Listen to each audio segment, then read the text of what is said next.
I have not used my snowblower yet this winter. Now, admittedly, I have a pretty high threshold for lugging it out of the garage, and there have been big snows in other parts of the state. But in many storms this winter, accumulations have been held down because of mixing with sleet or freezing rain. So here's a question for you. Can you remember the last time an all-snowstorm dumped, say, 10 inches or more over most of Pennsylvania?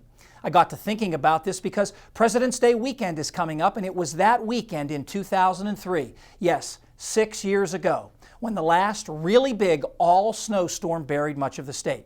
15 inches in Pittsburgh, 20 in Harrisburg, 21 in Philadelphia, where it was the fourth largest snowstorm on record.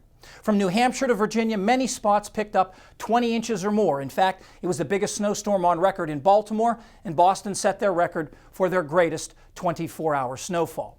That storm had a classic setup the day before with a large 1,044 millibar high-pressure system over eastern Canada as the low-pressure system came in from the south.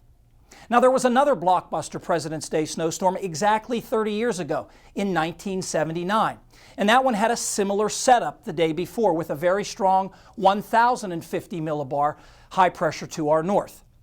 The 1979 storm didn't dump as much snow in Pennsylvania as the one in 2003, with 10 inches or more in less than half the state, and the heaviest snow then was centered over the Baltimore-Washington area.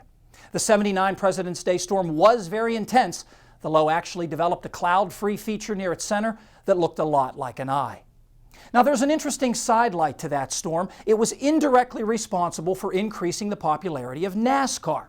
You see, the 1979 Daytona 500 was the first 500-mile race shown live in its entirety on national TV. It featured a thrilling finish, including a crash on the final lap that led to a fight between two drivers. The race aired as the snowstorm was bearing down on the Northeast, increasing the viewership there and earning NASCAR many new fans.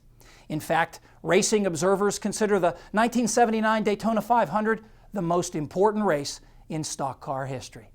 This year's Daytona 500 is Sunday, and right now it looks like the weather in East Central Florida should be dry and warm for the race. Paul Knight is back with our extended forecast next.